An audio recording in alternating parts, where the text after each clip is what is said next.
This is the story of a 30-year search by U.S. intelligence agencies to perfect mind control. Some of those engaged in that search have agreed to talk about it for the first time. One said, "I think every last one of us felt sorry to attempt this kind of thing. We knew we were crossing the line." The search would be endless. From brothels, an agent says, we learned a lot about human nature in the bedroom, to the mystical rites of a magical mushroom ceremony performed by an Indian shaman, to a Spanish bull ring. The bull has had electrodes implanted in the brain and is controlled by a scientist. There would be victims.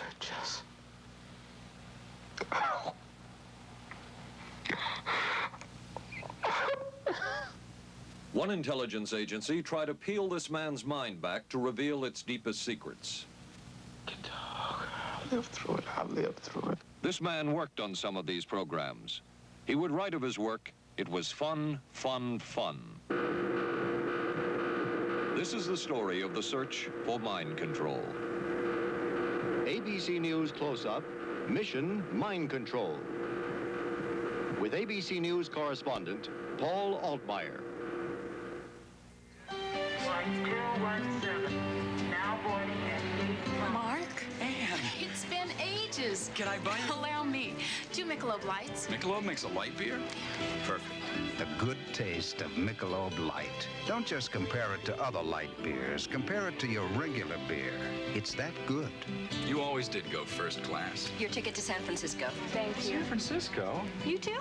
Good taste runs in the family. Mrs. Cooper, I need help. With all these different dog foods, I don't know what kind to feed him. Dry, soft. Honey, it's not the form, it's the formula. Those are for any dog, young, old, whatever. But Cycle 2 dog food is especially for dogs ages 1 to 7, like mine. The Cycle 2 formula has just what dogs in their active years need to help stay healthy. And happy. With Cycle, I know what to feed him. Now get Cycle 2 in 25-pound bags. We are not professing to tell you the complete story of these activities. We are professing to tell you the complete story that we know. Right. But these records that we've uncovered don't tell the story. They tell pieces of it. This is a story that has been told in bits and pieces. This is an attempt to pull most of it together. We know we don't have the full story. We do, however, have some striking new revelations and insights. The story begins here, just off the nation's front yard, the Mall. The buildings behind me were the headquarters for the World War II Office of Strategic Services. It was here that the first halting steps toward mind control began. The shaper and molder of OSS was General Wild Bill Donovan. He said of his group's work, "We may have made mistakes, but we were not afraid to try things that were never done before." In this anything-goes atmosphere, Donovan appointed this man, Stanley Lovell, a Boston industrialist, to break new ground in many scientific and technical fields. Donovan called Lovell his Dr. Moriarty, after the fiendish professor in Sherlock Holmes. Lovell liked the name and posed for this Saturday Evening Post photo. He later wrote of his OSS job that it was, quote, to stimulate the Peck's bad boy beneath the surface of every American scientist and to say to him, throw all of your normal law-abiding concepts out of the window. Here's a chance to raise merry hell. It was in this atmosphere that the search for mind control began. This bizarre man would be an active participant in that search over the next 2 decades. His name is George White, an OSS captain who had formerly been with the Bureau of Narcotics. In his diary, seen here publicly for the first time, White left a legacy of the darker side of American intelligence work. He received his early OSS training at the British-run school at Oshawa, Canada, the same school where Ian Fleming, the creator of James Bond, was trained. White referred to the school in his diaries as the Oshawa School of Mayhem and Murder. Mike Burke, former OSS colleague of White's and now president of Madison Square Garden Center.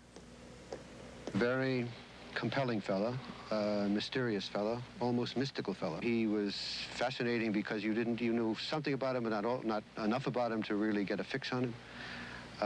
He also knew a great deal about the swifter elements of society, the gamier side of life, and he was very impressive in his technical knowledge of the underworld, so to speak. He said one of our men gets beat up. He says, you have to act real fast and teach these guys a lesson. Charles Siragusa, a former narcotics officer and friend of White's. He'll come around, he says, and break your kneecaps. And with that, one guy laughed, and George would always have little Billy with him. And this one guy sort of naked. George White turned around and whapped him across the neck with it. Then he picked up a pool stick and started beating everybody up. He made his point. And he made his point. George White was not a man of understatement or subtleties. His boss at OSS, Stanley Lovell, referred to him as deadly and dedicated. In this note from White's diaries, it says, call Lovell regarding TD. TD was a rather transparent cover for Truth Drug. George White worked with the Truth Drug Committee here at St. Elizabeth's Hospital in the nation's capital. They experimented with mescaline, scopolamine, and marijuana on unwitting victims. The committee soon learned there was no easy panacea, no truth drug at this stage. But White and later colleagues would not stop trying. The goal remained the same. As this 1952 CIA memo says, the aim is controlling an individual to the point where he will do our bidding against his will, and even against such fundamental laws of nature as self-preservation. But it was a discovery here in Basel, Switzerland, at Sandoz Laboratories by Dr. Albert Hoffman that led the intelligence agencies of America to believe that they had found the panacea.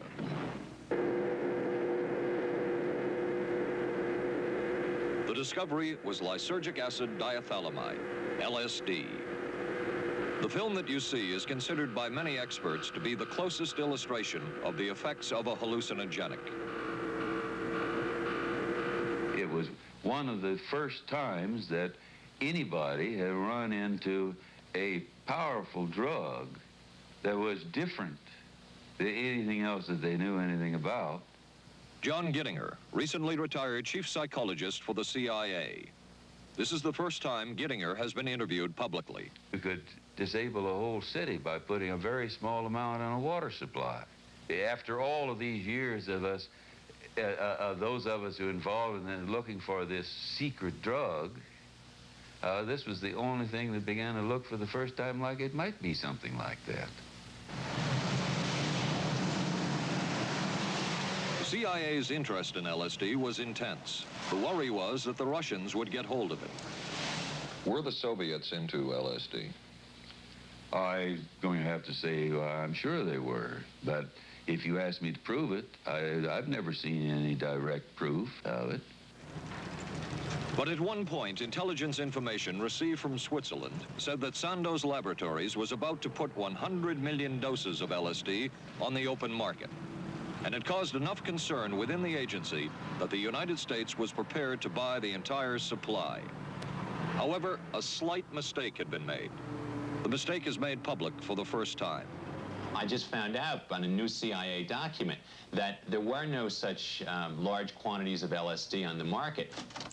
John Marks has filed numerous Freedom of Information suits against the CIA and has unearthed much new material.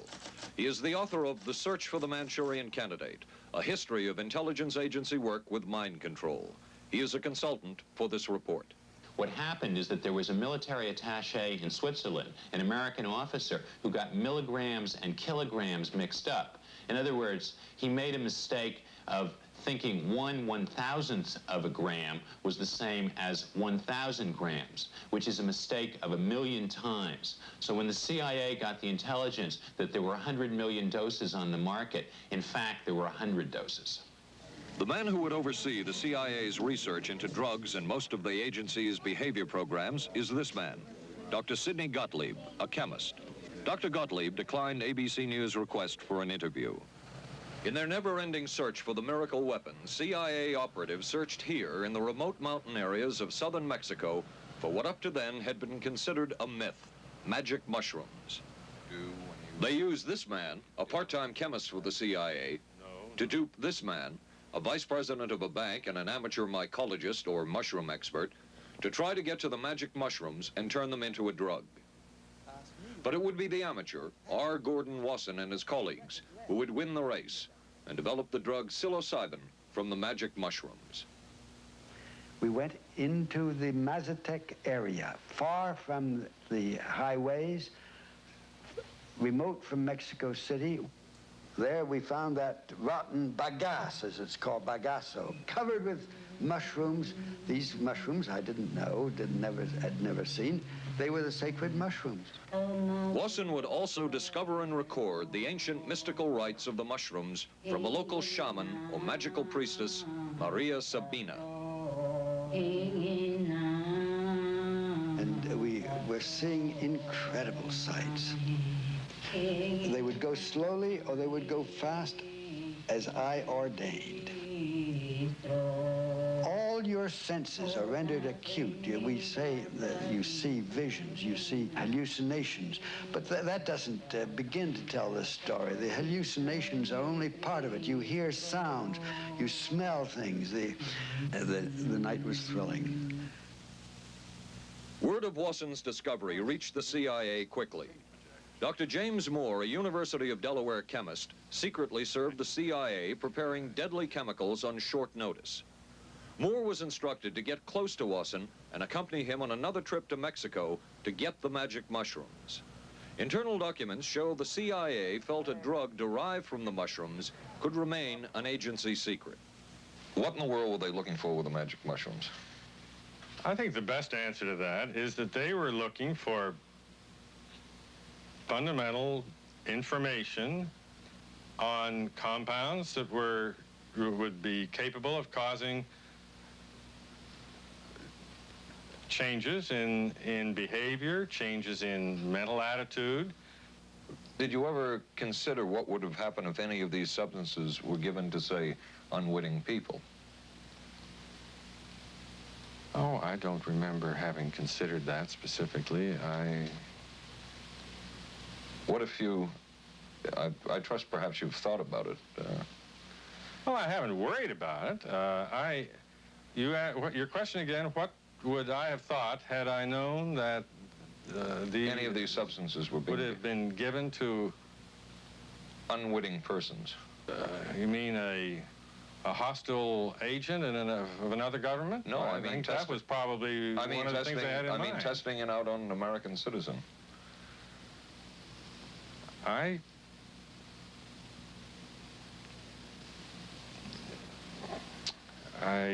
guess I must seem very, very cold-blooded about this, but I don't recall ever having been very much preoccupied with that issue. But many drugs were tested in this way. A decision was made at the highest levels of the CIA to do testing on unwitting Americans. As one CIA document says, such testing would be operationally realistic. A former CIA official who worked on these programs describes for the first time how the decision was made. He did not wish to be filmed or recorded. Thus his remarks are read by someone else. I think every last one of us felt sorry to attempt this kind of thing. We knew we were crossing a line. Every decent kid knows he shouldn't steal, but he does it sometimes. We knew damn well we didn't want anyone else to know what we were doing.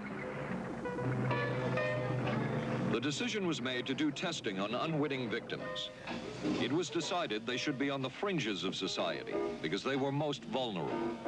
It was the borderline underworld, prostitutes, drug addicts, and other small-timers who would be powerless to seek any kind of revenge in case they found out. And as their predecessors had a decade earlier, the CIA turned to George White for help. White was now a high-ranking narcotics official, and by this time, the stories about George White were legendary. So the waiter says, "You may help you, monsieur?" And George White was busy talking with me.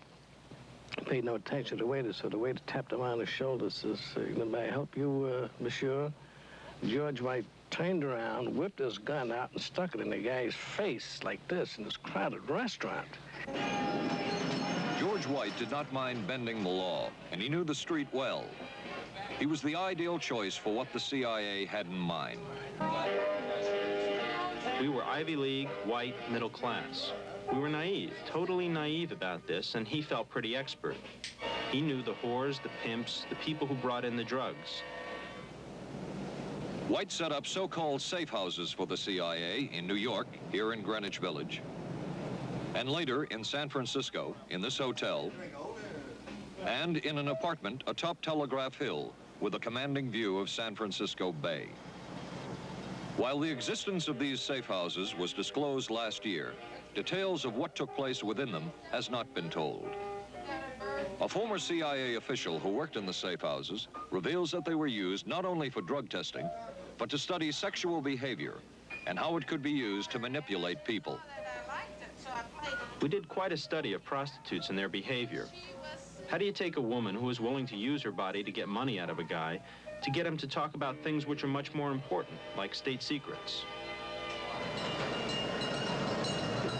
We learned a lot about human nature in the bedroom. We started to pick up knowledge that could be used in operations. There would be victims in all of this, but as the agency knew, they couldn't fight back. Some entries from George White's diaries. Clarice gets horrors. Janet, sky high. As one agency memo says, we have no answer to the moral question. The safe houses were not the only testing grounds. Millions of dollars would be spent on LSD research at universities throughout the country. And word would begin to spread on campus about this so-called mind-blowing drug. And suddenly, there was the counterculture of the 60s. I give the CIA a total credit for sponsoring and initiating the entire consciousness movement, counterculture events of the 1960s. Dr. Timothy Leary, the 1960s Johnny Appleseed of LSD. The CIA funded and supported and encouraged hundreds of young psychiatrists to experiment with this drug. The fallout from that was that the young psychologists began taking it themselves, discovering that it was an intelligence-enhancing, consciousness-raising experience. I know that some of the studies in which the CIA had supported used as subjects people who later became strong proselytizers of LSD. So, in that sense, yes, I think it did sustain the perpetuation of the use of the drug. And it's rather ironic, isn't it? The counter case that I would make in relationship to that is to remember that the people who were doing the research were people who would be doing the research regardless of who was the sponsor. I don't think anybody working in that time in the remotest ever thought that it would blow up into the kind of thing that it did.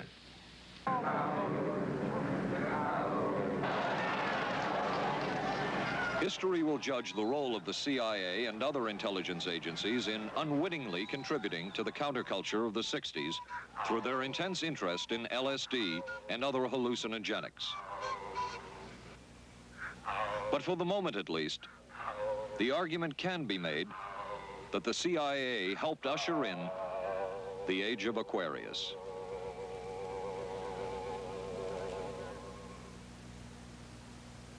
ABC News Close-Up will continue in a moment. Being careful about my body doesn't just mean major things like regular breast exams. I'm even careful about pain relievers. Plain aspirin sometimes upset my stomach, so I use Bufferin. It adds protection. I'm careful about what goes into my body. Bufferin gives me an added relief action I want. Tylenol doesn't. Only one leading tablet has both, an added relief action in many cases that Tylenol never provides, and protection ingredients, Bufferin. Now I'm careful to get both with Bufferin. Your sink trap's clogged with grease. Use Crystal Drano. I'll pour in liquid plumber. Don't. It may not work on that grease clog. No? Crystal Drano will. Look, liquid plumber's quiet. It's not melting that grease. But Drano is. It broke through. Will Drano hurt metal pipes? No. So liquid plumber didn't break that grease clog. I'm switching to Drano. To make clogs go, better use Drano. Saturday, live on ABC. the Forest Hills Men's Invitational from the legendary West Side Tennis Club. Then live, third round coverage of the most prestigious ladies golf event. Hollis Stacey goes for her third straight U.S. Women's Open title. And red-hot Nancy Lopez shoots for her elusive first Open victory. And on ABC's Wide World of Sports, rodeo excitement from the Wild West, plus high speeds, high thrills, hydroplane action, championship tennis, golf, and ABC's Wide World of Sports, Saturday.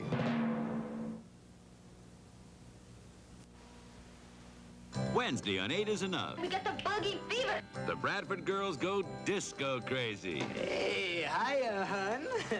What do you say we get, down?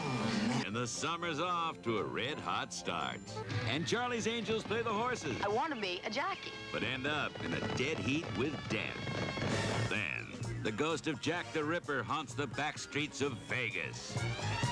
Tomorrow, starting at 8, 7 Central and Mountain on ABC.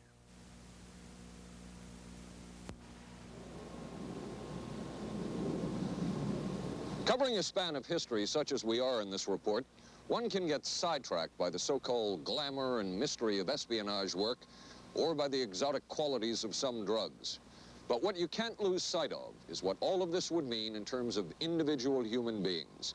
There would be deaths, there would be long-lasting and harmful effects. The best-known case is that of this man, Frank Olson, a chemist employed by the Army Chemical Corps, who in 1953 was slipped LSD unknowingly at a meeting with CIA officials. Shortly after that, Olson went into severe depression. He ended his life at this New York hotel by diving through a shaded closed window in his 10th floor room. Frank Olson was the first known fatality in the CIA's LSD program.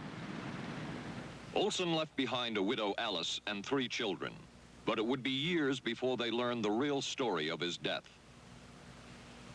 Shortly after his suicide, Alice Olson was visited by Dr. Sidney Gottlieb, the man who had administered the drug, and by Robert Lashbrook, his deputy, who was the last person with Frank Olson the night of his death. It was probably to check me out and see whether I was handling myself and handling the situation, whether I was hysterical. And I'm sure they left the house feeling ever so much better because I had been gracious and hospitable to them, so that I must have played right into their hand and made them feel fine. 23 years later, how did you feel about that meeting? My anger was unbelievable at how I had been duped for this length of time, and the anguish which was unnecessary. Anyone who knew during all of those years never told Alice Olson the real story of her husband's death. She would discover it by accident more than 2 decades later. In essence, it was a 22-year-long cover-up. Lyman Kirkpatrick was Inspector General of the CIA at the time of Frank Olson's death. But had not the Olson case occurred within the secret confines of the CIA, would not this case have been a prosecutable case? Perhaps manslaughter? I would think definitely prosecutable, and certainly from the point of view of of Mr. Olson, why it should probably have been actionable. Frank Olson's suicide slowed down the CIA's testing of LSD and other drugs, but only momentarily. The CIA was not the only government agency interested in the possibilities LSD and other drugs presented for mind control. The Army Chemical Corps first started working with the CIA and then branched off on its own. It too tested drugs on unwitting victims, and a death would result. The case of this man, Harold Blower, a tennis pro, seen here with his daughter Elizabeth, is well known. In 1953, Blower was a private patient at the New York State Psychiatric Institute. He was given 5 injections of a mescaline derivative that was being tested secretly for the Army Chemical Corps. With the 5th injection, Harold Blower died. As with the Olson case, a 22-year cover-up followed, until finally the Army admitted the real details of Blower's death. Since the initial news stories of Harold Blower's death, close to 5,000 documents, previously classified, have been released by the Army and obtained by ABC News. They provide valuable insight into Army activities at the time of Blower's death and where the Army went from there with their own drug testing program. From a previously classified deposition of Dr. James Cattell, who administered the mescaline derivative, on the purpose of the drug testing, to produce symptoms similar to those that you see in schizophrenia. On how much the patient knew about all this. We didn't delineate all the possibilities of what might happen because then you contaminate your experiment. Cattell then relates that he never even knew what drug he had given Harold Blauer because of the secrecy of the Army experiments. We didn't know whether it was dog piss. This was secret. This was a secret. We weren't in on it. We asked Blauer's daughter Elizabeth for her reaction. What? How can anybody react to that? I mean, that is so far from what you'd expect from a human being, never mind a doctor, never mind a professional specialist who's supposed to care about people's minds. It's unbelievable. A suit filed by Elizabeth Barrett against the Army Chemical Corps is now pending in federal court. Other Army experiments continued on mental patients around the country. Work done at the Tulane Medical Center in New Orleans involved several drugs, hallucinogenics, and electrodes implanted in the brain. The chief researcher was Dr. Russell Monroe, now head of the psychiatry department at the University of Maryland. These are various progress reports written by Dr. Monroe and recently obtained by ABC News. From one of the progress reports, a report of a woman who had electrodes implanted in the brain and was then given LSD and other drugs. She became agitated, cried, lapsed into a trance-like state.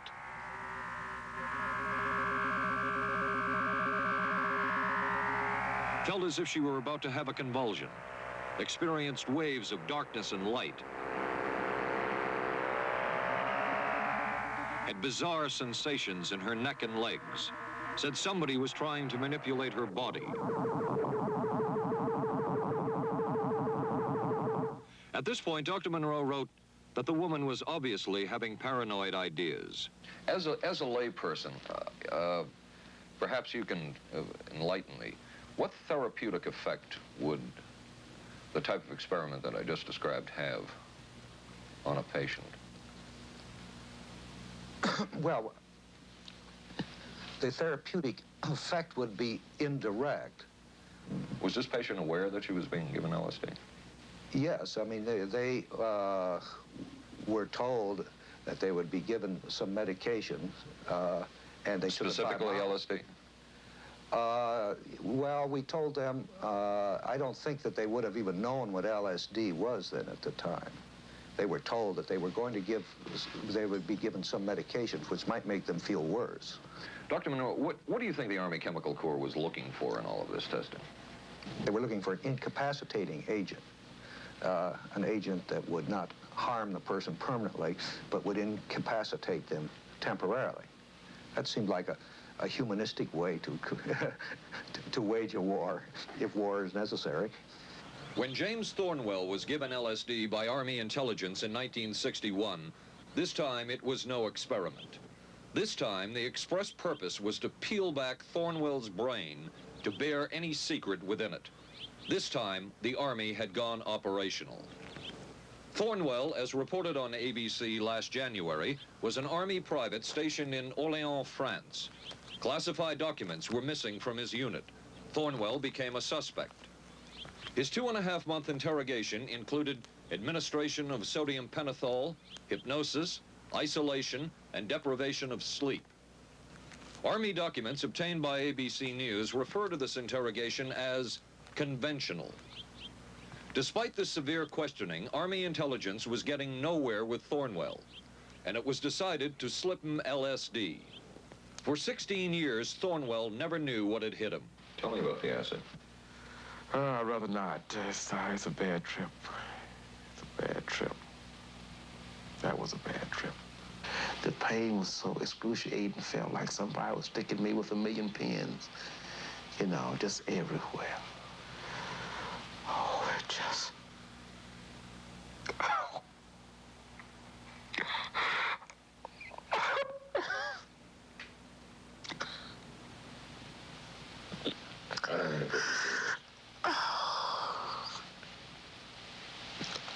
You want to stop for me?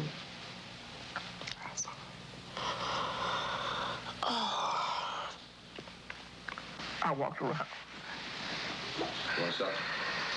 Oh, I can talk. I'll live through it. I'll live through it. I'll live through it.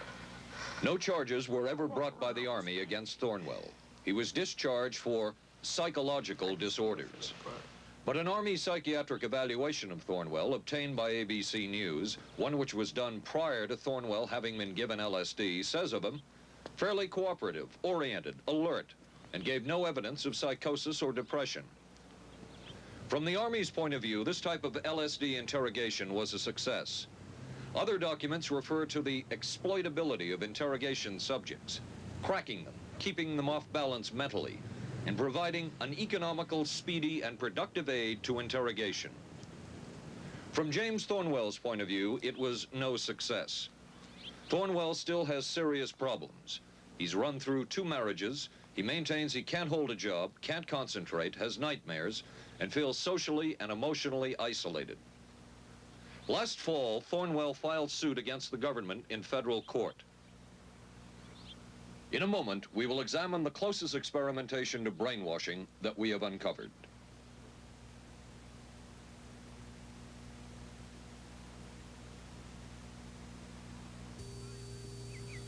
Oh, for crying out loud. Something wrong, Will? You pick up a paper these days, you learn life isn't as simple as it used to be, and neither's food. Is that why you eat grape nut cereal? Yep, you couldn't ask for a simpler cereal. Wheat and barley, vitamins added, no preservatives. Sure looks simple. It's got a natural nutty taste. What's good for breakfast, guys? How about something nice and simple? Grape nuts, the simple cereal.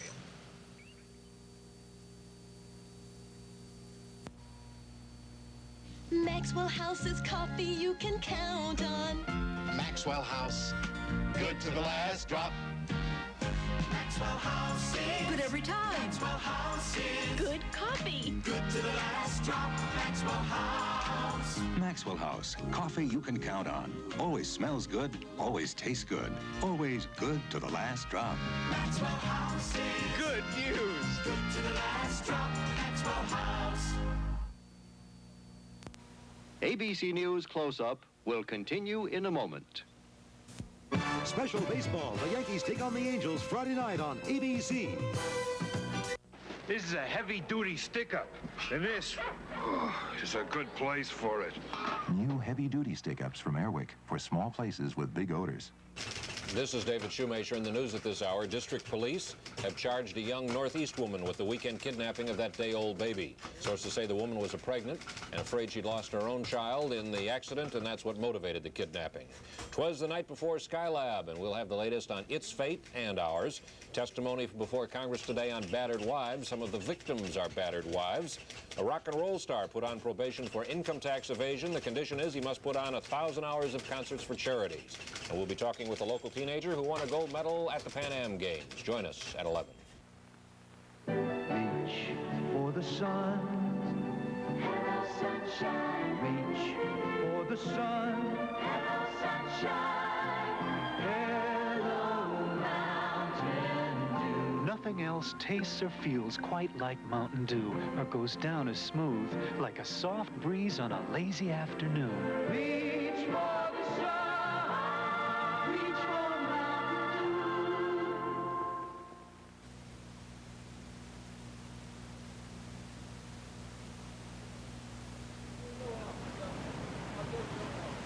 By far, the most chilling experiments we have uncovered took place at this Gothic estate called Ravenscrag, halfway up Mount Royal in Montreal.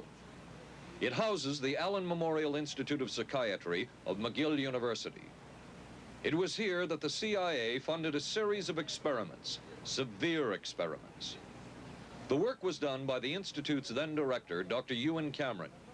It is the closest experimentation to brainwashing yet disclosed. His work, unprecedented in psychiatry, consisted of 3 areas which he called sleep therapy, psychic driving, and the ultimate depatterning. Dr. Maurice Dongier, current head of the Allen Memorial Institute. In his psychic driving, so-called type of therapy, he would give the patient intensive electric treatment in order to make the patient regress deeply, become forgetful. and then he would attempt to implant new ideas in the mind of the patient. Now, to a layman, it would appear that Dr. Cameron was trying to take the slate and wipe it clean, the slate being the mind. In other words, brainwashing. Exactly, that's a very good comparison. Brainwashing. Yes, if you like. Val Orlico of Winnipeg, Canada, the wife of a member of the Canadian Parliament, was a patient of Dr. Cameron's. She entered the Allen Memorial Institute because of severe depression. She describes for the first time publicly the LSD therapy and psychic driving treatment that she was given by Dr. Cameron. And then the drug began to take hold very rapidly because it was an IV injection. And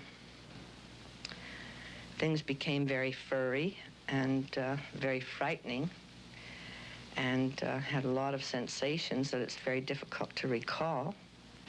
Nobody explained it to me. Nobody ever asked me if I was willing to do it or anything. He had this feeling that he would be able to get through the resistance of illness and to reach deep changes very quickly.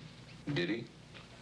I don't think that when you look at that in retrospect, the hopes that he had have been in any way fulfilled. But Cameron would plunge on. The next step was what he called psychic driving. This involved almost endless tape-recorded messages and more drugs for the patient. Cameron wrote that this was the way to make direct control changes in personality. I thought this was the coldest and most impersonal treatment that anybody could give to anybody in the world. And I became more and more despondent and more angry. I just became so despondent that I thought I can't live like this any longer. And I thought I would just go out and throw myself underneath the cars on McGregor. I stood on the curb of that street and I stood there and I thought, okay, go. Okay, go. And then I thought, what if you're not killed? What if you're just maimed? What if you don't die and you live and you can't even talk anymore? And I couldn't do it. The most severe technique Cameron used was de-patterning.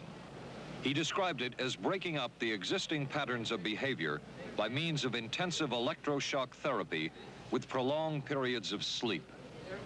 He carried out these experiments in something he called the sleep rooms. People in there were like babies. They cried and they were very disoriented. And we were very afraid of the sleep room. We used to walk very carefully against the side of the corridor that was opposite the sleep room with our backs to the wall when we'd go by.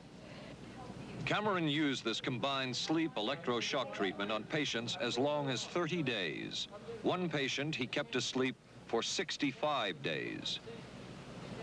Cameron retired, and his successor, Dr. Robert Cleghorn, ordered a follow-up study on the patients treated with Cameron's de-patterning method. It showed that it was no more beneficial in its result than the use of more conservative methods. But the follow-up study showed that 60% of those who had been de-patterned still had amnesia for periods of anywhere from 6 months to 10 years. That's quite a memory loss, isn't it?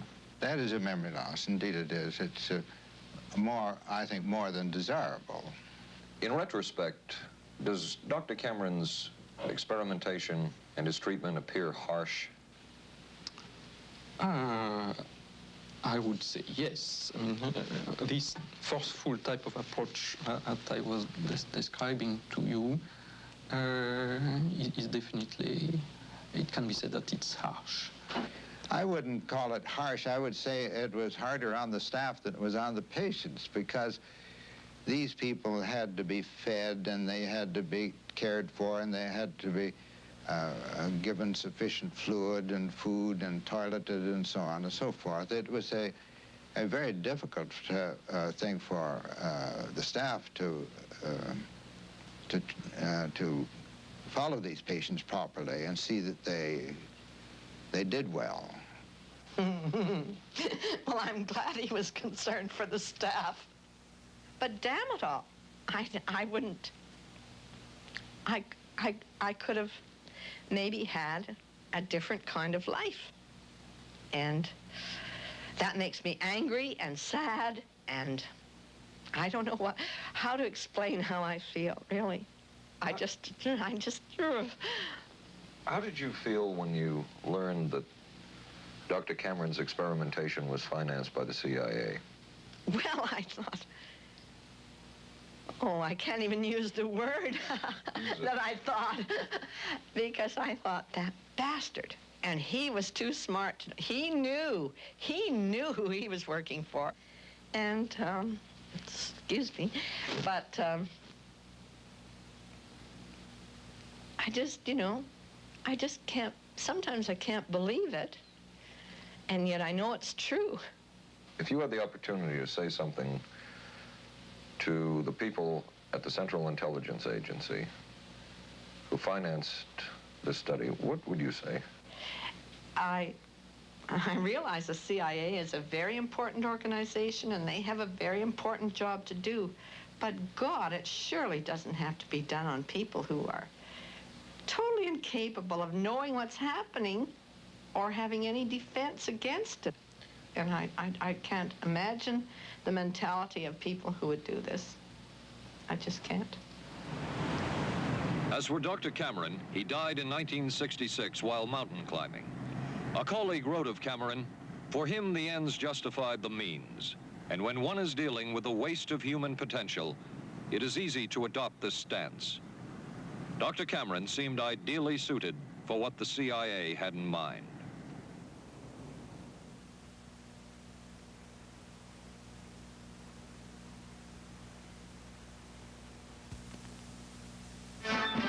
America is adapting to the shape of things to come. Triumph TR7 with 5-speed transmission or optional automatic. Wide steel belted radials, front disc brakes, front end spoiler, rack and pinion steering. Triumph TR7. No other sports car looks like it. No other sports car drives like it. Triumph TR7. The shape.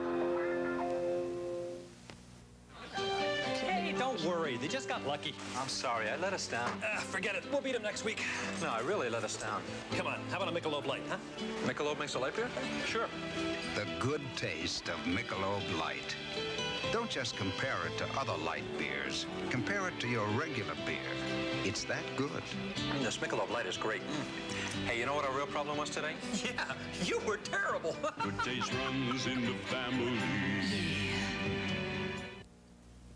The many roles I play call for many hairstyles. So I use hot curlers, blow dryers, things that can be brutal to hair. I switched from one conditioner to another looking for help. Then came Alberto VO5 hot oil treatment. It works just like a salon hot oil treatment, but takes less time and money. I just heat a tube, smooth it in, and shampoo. My hair's left silky, shiny, more manageable than I ever dreamed. Alberto VO5 hot oil treatment. I'll never switch again. Thursday. I could move a few of my things over this morning. There's a scandal in the 12th when Wojo gets a roommate. Hi. In a Barney Miller special. I'm a prisoner of my biological urges. Sorry to hear that. Then authorities say this Texas motorcycle gang murdered a federal judge. People are always scared of something they don't understand, and they don't understand us, so they're scared. Geraldo Rivera investigates dope, death, and the banditos on 2020. Thursday, starting at 9, 8 Central and Mountain on ABC. It was the Cold War, and especially the trial of Joseph Cardinal Mindszenty, who was forced to testify in a Hungarian court that he was a spy. And then later, the Korean War, with the coerced and mainly fraudulent confessions of American servicemen. My information took place on the... that would spark intense interest in intelligence circles about brainwashing. The CIA secretly commissioned a study of communist brainwashing methods at the Cornell University Medical Center. A leader of that study was Dr. Lawrence Hinkle. He explains first the Russian method of controlling and breaking a person. Absolutely isolated from everyone else, with one man whose job it is to get you to write the extent to which you are a criminal. In this setting, you can get people to do most anything, do you see?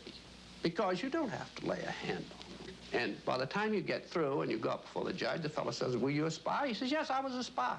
The Chinese never really had this kind of a state police system. They would get him in, and all this fellow does is ask you to write, rewrite, and talk to him about your whole life. Graduated from pilot training in 1949. While the purpose of the study was to find out about communist brainwashing techniques, CIA documents show that the agency was interested in developing mind control methods of its own to precondition and control Chinese living in this country to be sent back to their homeland as CIA agents. What do you think they were looking for? Well, I think they weren't looking for agents or anything like that. Yet the agency's perception of the work you were doing, in CIA documents we have examined, it says that the project that was being done here, they intended to use everything learned about the new agents to induce them to, quote, to perform acts of a complex, purposeful nature. Yeah, but that was never done. The effects of which may be out of keeping with the individual's previous behavior. That sort of thing was never done. Those people were not, that was, when they first came here, the first people they sent up to see us, you see, were operational type people from the CIA with some rather wild ideas. Okay, this is their perception of it, if I could just continue. No, it wasn't their perception of it either. No, it wasn't. Dangerous to his being, contrary to any previous consciously expressed intentions and interests, contrary to the good of the individual, and subversive to the goals for which he is consciously working. I understand all this talk. But the situation was, you see, those things were never done because of wise people on both sides. We were not able to do this nor interested in it. They were, though. Some of the low-level people were, but the high-level people were not, to tell you the truth. But documents clearly show that the CIA was attempting to develop agents over whom they had as much control as possible. Agents who would perform tasks contrary to their own good. Normally conditioned American who's been trained to kill and then to have no memory of having killed. His brain has not only been washed, as they say, it has been dry cleaned. Is a Manchurian candidate, controlled by others to do things against his will, possible? It was a remarkable film because, as far as I'm concerned, it made something totally impossible seem absolutely credible. I would say the answer is yes, but there are many qualifications to that. Dr. Milton Klein, a psychologist, a clinical and experimental hypnotist, and unpaid consultant to the CIA. The qualifications would be the subject selected to produce the kind of behavior that you wish, the amount of time, the procedures that are utilized, and the motivations of the people who are designing, executing, and administering the procedures. You're asking whether an individual can be, under hypnosis, influenced, coerced, persuaded, shaped to perform an antisocial act, or a destructive act, or an act of violence. My answer would be yes. Captain Marco, will you be good enough to lend Raymond your pistol, please? Yes, ma'am.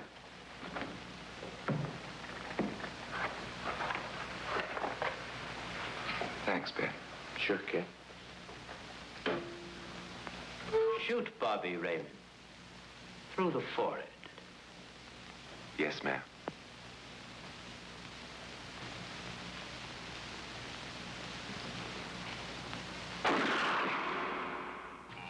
How valuable a tool can hypnosis be in the intelligence field? None whatsoever. It has absolutely no use because nobody's ever been able to do that I know of, do it in an operationally feasible way. I'm not in any way saying that hypnosis doesn't take place. I'm not saying there's nothing to it.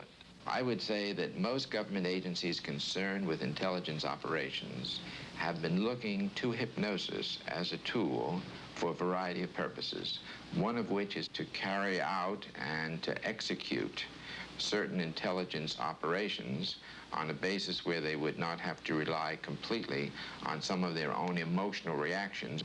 Actually, would that entail murder? It could, if you consider that an act of killing someone under circumstances of war is murder. I think one has to define what that means. Under circumstances of peace? Under circumstances of peace, it would be murder. Another former CIA agent says that Fidel Castro at one time was considered as a possible target for a Manchurian candidate. Castro was naturally our discussion point. Could you get somebody gung-ho enough that they would go in and get him? But if you have 100% control of a guy, you have 100% dependency. If something happens and you haven't programmed it in, you've got a problem. So in the end, it was decided that a Manchurian candidate was not feasible. But the search for mind control continued. But could the mind be controlled? Perhaps not. But is human behavior predictable? In this area, the CIA did make a significant breakthrough. A personality assessment system designed by the agency's chief psychologist, John Gittinger.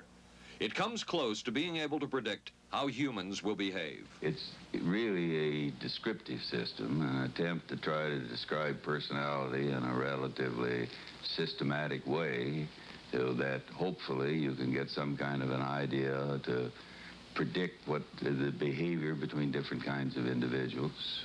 Gittinger's system had many uses in intelligence work. One was to draw personality portraits of world leaders. Using Gittinger's system, the agency concluded the Shah of Iran is a brilliant but dangerous megalomaniac whose basic problems resulted from an overbearing father. And there were other applications. Your assessment staff played a key role in helping other governments pick their police intelligence agencies, including, we've learned, the Korean CIA, Uruguayan National Police. Can you tell us about this? No. Author John Marks. The former #2 CIA man in Uruguay told me how in 1966, John Gittinger and an assistant traveled down to Uruguay and gave the tests in order to select members of the Uruguayan intelligence service. A psychologist who used to work for the CIA told me in 1961 he personally traveled to South Korea as part of an American CIA effort to set up the Korean CIA and to give the personality tests to candidates for the Korean CIA to choose the best man for their secret police. But one of the basic functions of Gittinger's system was finding the vulnerabilities of an agent, a double agent, or a potential agent.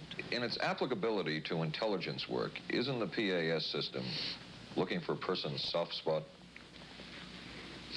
Well, of course, the answer to that is yes, but I hasten to say soft spot. This is what I consider a negative word. Of the hundreds of behavioral projects undertaken by the CIA, Gittinger's appears to have been one of the more successful and more conventional.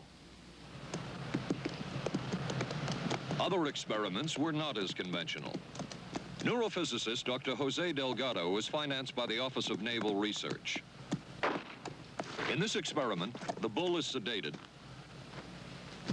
Electrodes are implanted in its brain. Delgado transmits an electronic impulse to the center of the bull's brain. Delgado has remote control of the animal. Recently released CIA documents refer to the feasibility of remote control of animals and that special investigations will be conducted toward the application of selected elements of these techniques to man. Other areas were examined through the 60s and 70s. Brain surgery, psychosurgery, creation of amnesia, parapsychology, manipulation of genes. Even though past and present CIA officials have indicated this kind of work ended in 1963. Whole truth, nothing but... And one of those who took part in these programs. Thank you, sir. In 1977, the Senate subcommittee heard testimony from many of them, but the testimony was not that revealing. According to one of them, they agreed amongst themselves to keep the inquiry within bounds that would satisfy the committee. Former narcotics officer Charles Siragusa says that he was asked to limit his testimony by the man he reported to at the CIA. He wanted me not to say anything. To perjure yourself. That's right. Well, either that, I'd have to perjure myself or take the Fifth Amendment. And I'm not about to take the Fifth Amendment for anybody.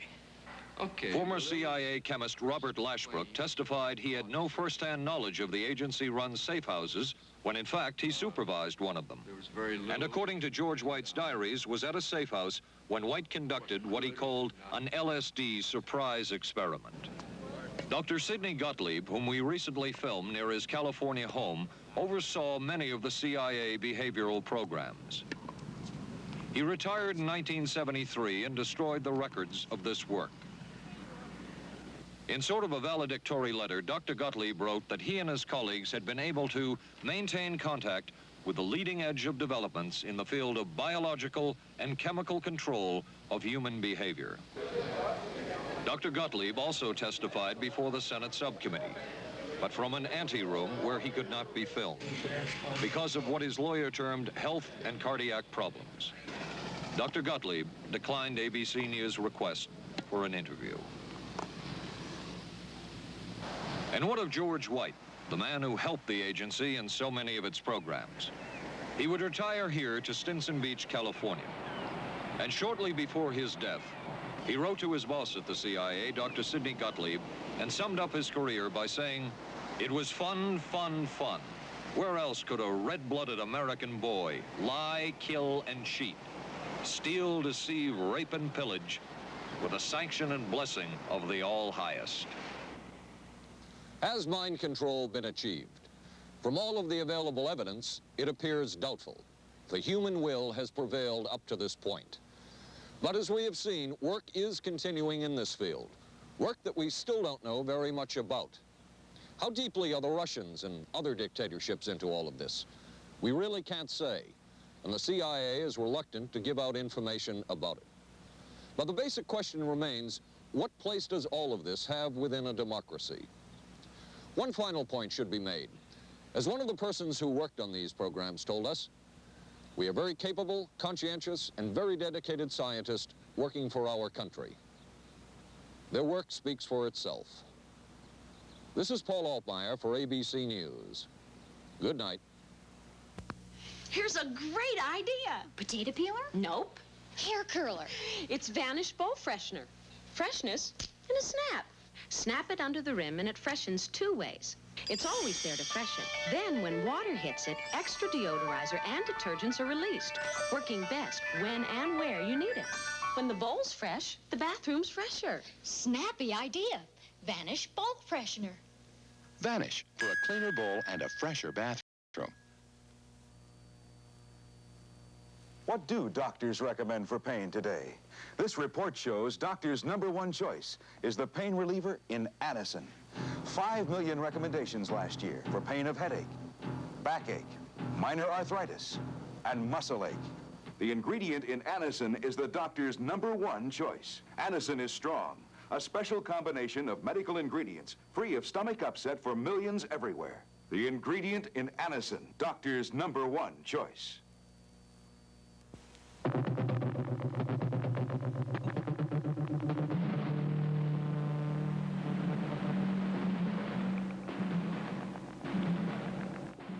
Stay tuned for local news next. Then live from the Johnson Space Center in Houston, ABC News will track the approach of Skylab as it nears re-entry. Skylab, the final hours. Right after Twiggy and Dirk Benedict of Battlestar Galactica star in I Want Her Dead on the Tuesday Movie of the Week, tonight on ABC.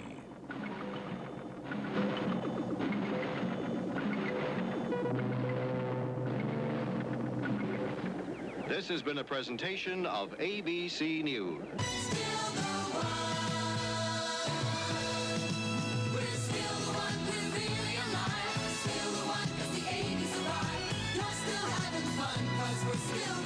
Still the one, ABC.